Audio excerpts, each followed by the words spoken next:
हमारा सब्जेक्ट क्या है करके आपको याद है? भूल गया? अभी 6 महीना हो गया, सभी ओल्ड टेस्टमेंट। क्या? Old testament. Old testament survey है। हाँ, very good, very good, very good. Praise the lord, प्रभु की स्तुति हो। या आपको मालूम है ओल्ड टेस्टमेंट सर्वे है, तो आइए हम ओल्ड टेस्टमेंट सर्वे की पढ़ाई में जाएंगे। और मुझे मालूम है काफी दिन हो गया है, तो इसके वजह से आपका ध्यान से भी काफी बात चला गया रहेगा, वो आपके याद में नहीं होगा। तो मैं डिस्प्ले आपको देता हूं, अब डिस्प्ले में देखना है। ओके, पीपीटी आएगा, ये पीपीटी को आपको लिखना है। आपके पास बुक है ना? बुक लिया ना?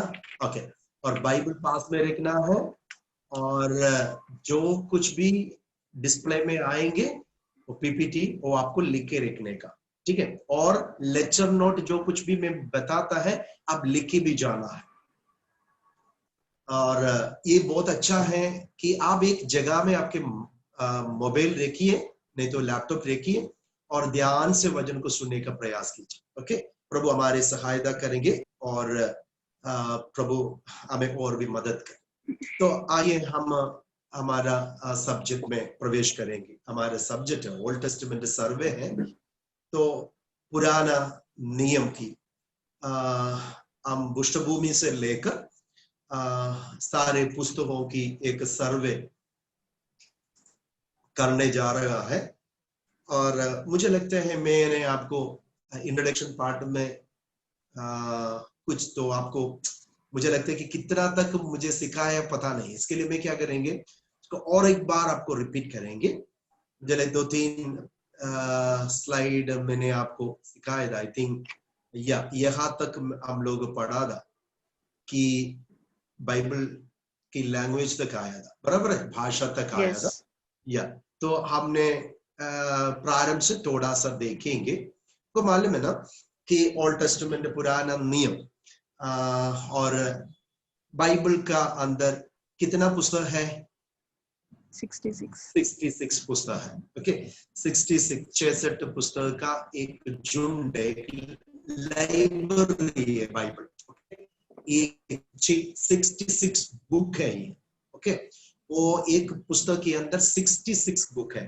तो आप सभी जानते हैं कि बाइबल को 2 भागों में विभाजन किया गया है, दो भागों में उसको विभाजन किया है, old testament and new testament, पुराना नियम और नया नियम करके 2 भागों में इसको विभाजन किया है। मैंने आपको बताया था, आपको याद है टेस्टमेंट का मतलब क्या है करके मैंने बताया था? टेस्टमेंट वाचा, कवेनेंट। या एक ये जो टेस्टमेंट, जो ओल्ड टेस्टमेंट और पुराना नियम और नया नियम, ये जो शब्द जो टेस्टमेंट है इंग्लिश का, ये शब्द एक लैटिन शब्द से आया है। क्या था वो? टेस्टमेंटम, याद है? मैंने बताया था टेस्टमेंटम करके। एकदम नीचे देखिए, एक लैटिन शब्द है, ये जो डिस्प्ले के एकदम नीचे देखो, लैटिन शब्द टेस्टमेंटम मींस क्या है? Covenant. Okay, covenant of God. Okay, तो कवेनेंट एक वाचा है। इसका मतलब क्या है? Old testament and new testament, पुराना नियम नया नियम, इसका मतलब पुराना वाचा और नया वाचा है। परमेश्वर वाचा क्या है?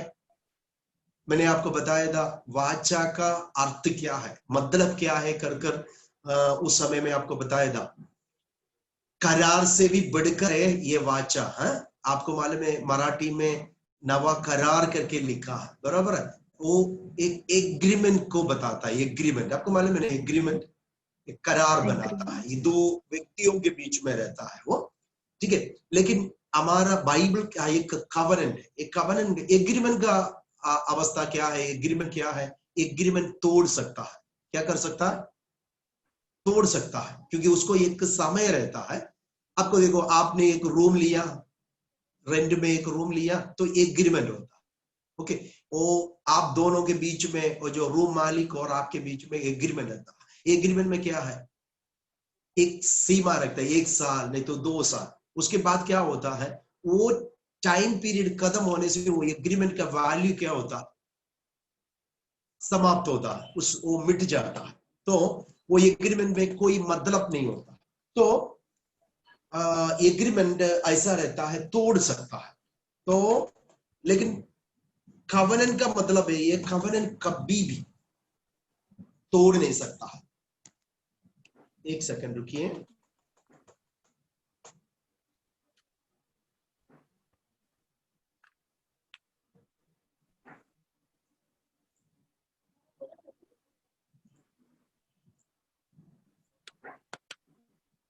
आपको डिस्प्ले आया है क्या?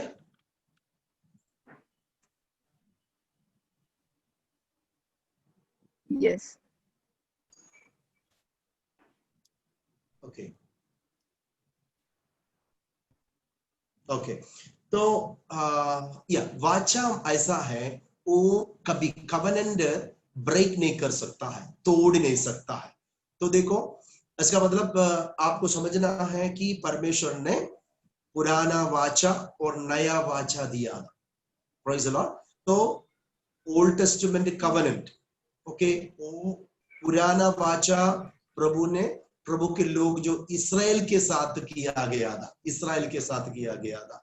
ओके, तो नया वाचा यीशु मसीह कलीसिया से किया गया था, तो वो कवनेंट है, तो ये कभी तोड़ नहीं सकता, ब्रेक नहीं हो सकता। ओके, तो हाँ, प्रभु ने दिया वाला वाचा है प्रभु की वचन, जो 66 पुस्तकों से प्रभु ने ये जो वाचा और वचन हमको दिया गया है।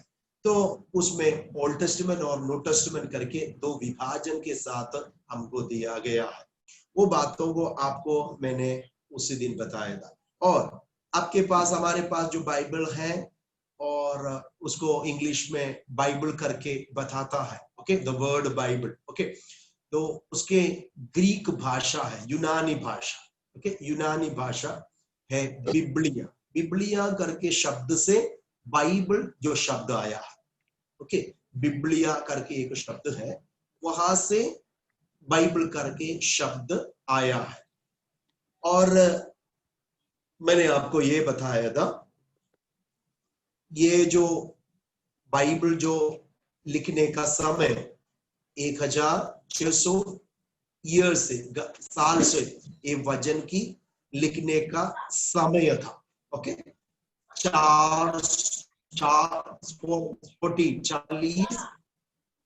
लेखकों के द्वारा बाइबल को रचाया गया है। ये हमने पढ़ा है, इसके लिए मैं थोड़ा सा ज्यादा जल्दी जा रहा है। ओके, 40 लेखकों के द्वारा ये बाइबल को रचाया गया है कर कर मैंने आपको बताया था। ओके, तो वो लेखकों कौन कौन था, समाज की अलग अलग दशा में रहने वाला लोगों को प्रभु ने ये बाइबल लिखने के लिए इस्तेमाल किया था, क्योंकि हर व्यक्ति को बाइबल समझ पाए। प्रभु बाइबल लिखाने के समय में बड़ा ज्ञानियों को, फिलोसोफर को, तत्वज्ञानियों को इस्तेमाल नहीं किया, क्योंकि कभी कभी ऐसा लोगों से अगर लिखता था तो साधारण लोगों को बाइबल समझने में मुश्किल होता। समझ गए? तो प्रभु ने कैसा बाइबल, बाइबल किसके लिए है, हमको समझने के लिए, परमेश्वर के दिल की बात है ये। प्रेज़ द लॉर्ड, परमेश्वर के दिल की बात है। तो प्रभु हमको बाइबल इसके लिए दिया है कि हम वो वचन को, प्रभु के वचन को समझ सके। तभी अभी देखो, ये बाइबल स्टडी में हम आया है। ओके, तो प्रभु से आपको प्रार्थना करना है, प्रभु जी मुझे ये वचन को समझने के लिए सहायता करें। तो आप मेरे साथ एक वचन निकालेंगे, एक वचन, भजन संहिता 118 का 19 पद जरा पढ़िए। 118 भजन संहिता में जाएंगे, साम्स नंबर 118 19 जरा पढ़िए।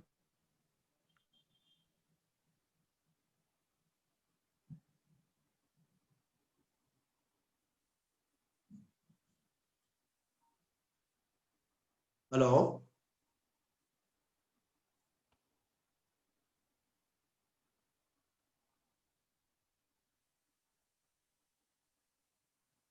आपको मेरे आवाज आ रहा है? Yes, Pastor. हेलो, ओके, कोई एक जन है ना, मैं जो भी बाइबल पढ़ने के लिए बोलेगा तभी आपको वजन को, सॉरी 119 का 119 का 119 119 का 18 और 19 जरा पढ़िए, 18 पद पदो जरा पढ़िए, 18 पद। मेरी आंखें मेरे आंखें खोल दे। हाँ, yes Anuj, yes you can. कोई एक जन पढ़िए। हाँ, सीमा पढ़िए। मेरी आंखें खोल दे हाँ, कि मैं तेरी व्यवस्था की अद्भुत बातें देख सकूं। देखो। मैं तो पृथ्वी पर परदेशी हूँ, हाँ, अपनी आज्ञाओं को मुझसे छिपाए न रख। ओके, देखो, ये एक प्रार्थना है। ऐसे एक प्रार्थना में बाइबल पढ़ना है। ओके, ये प्रार्थना के द्वारा बाइबल स्टडी में हमको आना है। प्रभु जी, आपके वचन की गहराई को, सच्चाई को मुझे आप सिखाइए, समझाइए। Praise the Lord. ये देखो, ये भजन संगीता वाला प्रार्थना पूर्व ये वचन पढ़ने के टाइम में प्रभु से बोल रहा, प्रभु जी आपकी वचन की गुप्त बातों को, गहराई बातों को, ज्ञान को समझने के लिए मुझे सहायता कर। Praise the Lord. ऐसा प्रार्थना के द्वारा आपको पवित्र वचन में प्रवेश करना है। और दूसरी एक बात है, हम तो आपको सिखा रहा है, अभी अलग अलग टीचर्स आपको सिखाएगा, ठीक है, लेकिन रियली हमें सिखाने वाला कौन है मालूम है? पवित्र आत्मा है। Praise the Lord. पवित्र आत्मा आपको सिखाता है। तो परमेश्वर के आत्मा का अगुवाई होना जरूरी है। प्रभु की आत्मा में सहायता करना जरूरी है कि ये वचन के पढ़ाई के लिए। बट और एक बार एक वचन को पढ़ना है। 14 अध्याय, यूहन्ना के सुसमाचार 14 अध्याय की 26 जरा पढ़िए। 26, यूहन्ना का सुसमाचार 14 अध्याय की 26। परंतु सहायक अर्थात पवित्र आत्मा जिसे पिता ने मेरे नाम से भेजेगा, जिसे पिता मेरे नाम से भेजेगा, वह तुम्हें सब बातें सिखाएगा और जो कुछ मैंने तुमसे कहा है वह सब तुम्हें स्मरण कराएगा। देखो,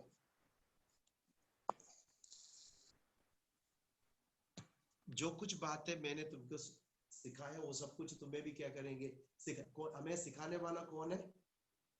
हमें सिखाने वाला कौन है? पवित्र आत्मा।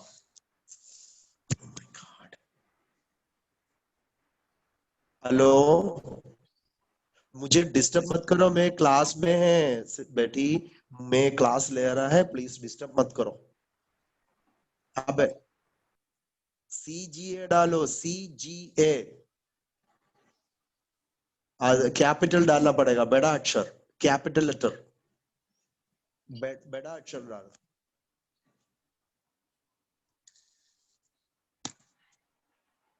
Praise the Lord. आवाज आ रहा है?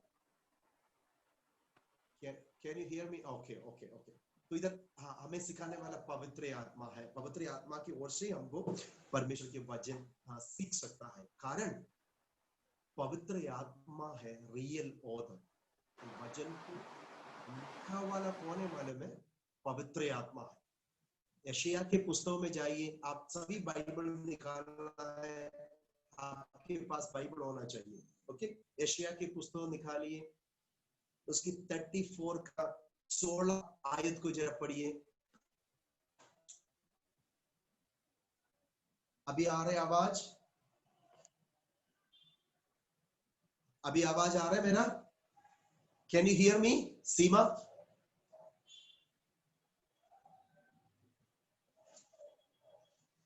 ओके, 1 मिनट है। ओके, हाँ, यशायाह नबी की पुस्तक 34 का 16 पद, 16 पद, या यशायाह नबी की पुस्तक 34 का 16 पद जरा पढ़िए, जल्दी जल्दी पढ़िए, किसको मिलेगा वो जरा पढ़िए।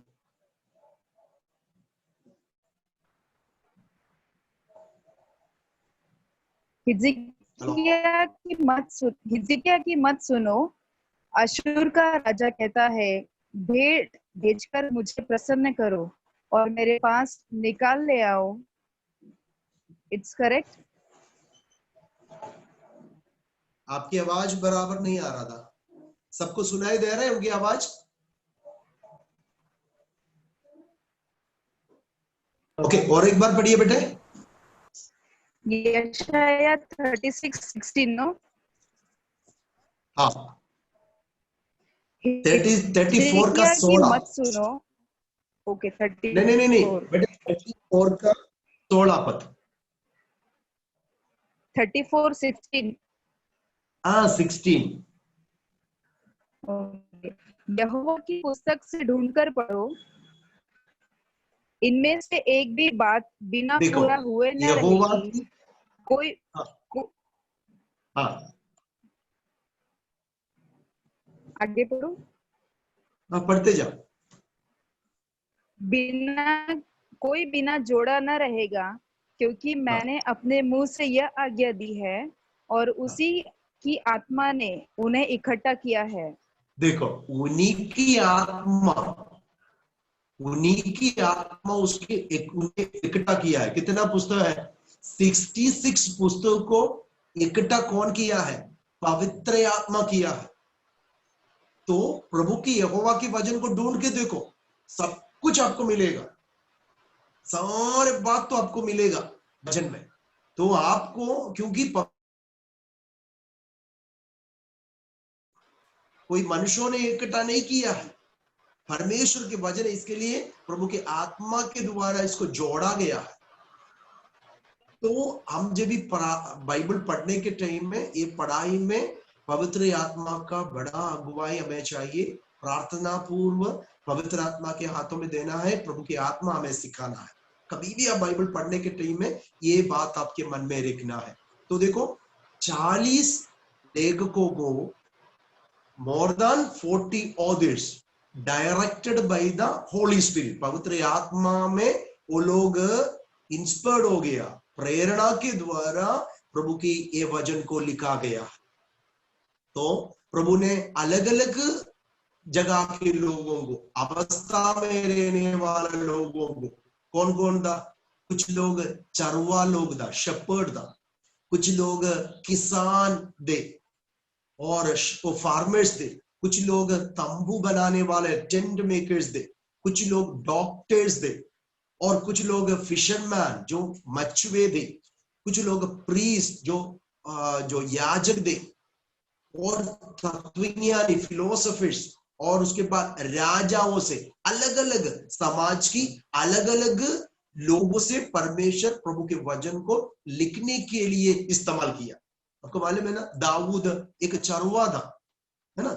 और आपको मालूम है, बाइबल में फार्मर्स जो खेती करने वाला, और हम प्रेरित पौलुस के बारे में पढ़ते हैं, वो टेंट मेकर था। और लूका एक डॉक्टर था। पत्रोस, यूहन्ना वगैरह मच्छी पकड़ने वाला मछुए थे। और याजक जरमिया, ऐसा लोगों से प्रभु ने वचन को लिखा। वो लोग याजक लोग थे। और फिलोसफर, ज्ञानी लोगों से प्रेरित पौलुस ज्ञान की बातों को लिखा गया है। और राजा लोगों से, सुलेमान के जैसा राजाओं से प्रभु ने, क्योंकि समाज की हर लेवल में रहने वाला लोगों से प्रभु ने प्रभु के वचन को लिखा है। कारण क्या है?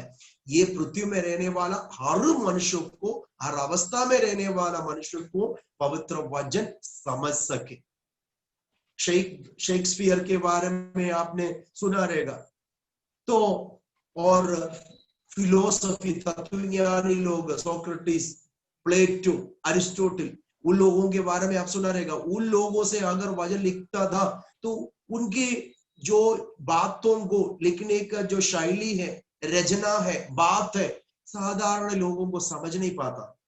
तो प्रभु ने मनुष्य सभी को समझना है, वो राजा हो, प्रजा हो, किसान हो, हर व्यक्ति, उस तरीका के लोगों को लिया और उनसे प्रभु के वचन को प्रभु लिखने के लिए सहायता किया। तो परमेश्वर का उद्देश्य क्या है? प्रभु की दिल की बात है, परमेश्वर के हृदय की बात प्रभु हमको दिया गया है वचन के द्वारा। इसके लिए प्रोवर्ब्स में एक वचन है, आप जरा पढ़िए। प्रोवर्ब्स में एक वचन है, पहला अध्याय में जाइए, नीति वचन, पहला अध्याय की 23 जरा पढ़िए। पहला अध्याय की 23।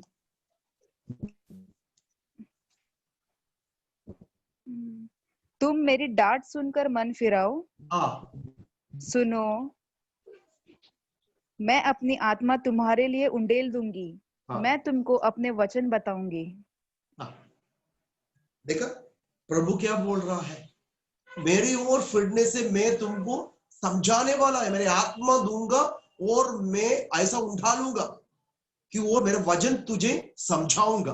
प्रभु हमको प्रभु के वचन सिखाना चाहता है, समझाना चाहता है। तो इसमें पवित्र आत्मा कार्य किया है लेखकों के जीवन में, और लेखकों ने ये वचन को लिखा है। तो 3 प्रकार के बात, जो भी मेनली 3 प्रकार के बात लिखने वाला लेखक के जीवन में प्रभु ने किया था, वो आपके मन में रखने का। ओके, 3 प्रकार का कार्य जब वचन लिखने के टाइम में लेखकों के जीवन में प्रभु ने किया था, वो 3 बातों को आपको लिखना है। पहला है रेवलेशन, प्रकाशन प्रभु ने दिया था, प्रभु ने उनको प्रकाशन दिया।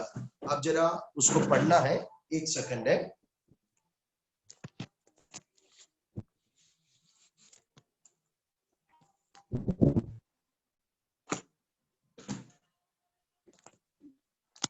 ओके, पहला प्रभु ने लेखकों को क्या दिया, प्रकाशन दिया था, प्रकाशन दिया था। दूसरा है प्रभु ने उनको इंस्पिरेशन किया था, इंस्पिरेशन प्रेरणा दिया था लिखने का, सब लोग लिखने का। मैं इसमें पीपीटी में और लिखा नहीं था, इसके लिए आपको लिख के रहना है। 3 रीति में परमेश्वर ने प्रभु का वचन लिखने के लिए लेखकों को सहायता किया था। पहला रेवलेशन, क्या था, प्रगटीकरण।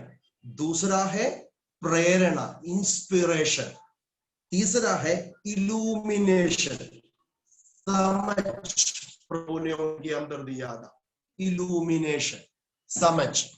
जो ये 3 बात लेखकों के जीवन में प्रभु देने के बाद प्रभु ने ये 40 से भी अधिक लेखकों के द्वारा ये वचन को प्रभु ने लिखने के लिए सहायता किया। तो लेखकों को क्या क्या दिया, प्रभु ने रेवलेशन दिया, इंस्पिरेशन दिया, इल्यूमिनेशन किया, और इसका मतलब प्रगटीकरण, प्रेरणा और समझ प्रभु ने दे दिया। ओके, प्रभु ने प्रगटीकरण कर दिया, रेवलेशन दे दिया। उन लोगों ने ये बातों को देखा। मूसा ने, बोलता है ना, मूसा ने 40 दिन रात सिनाई पहाड़ में थे, तो प्रभु ने क्या बोला, जैसा मैंने तुझे दिखाया वैसा ही तू तंबू को बनाना है, ताबरनाकुल को बनाना है, उसको पूर्ण दिखाया प्रभु ने।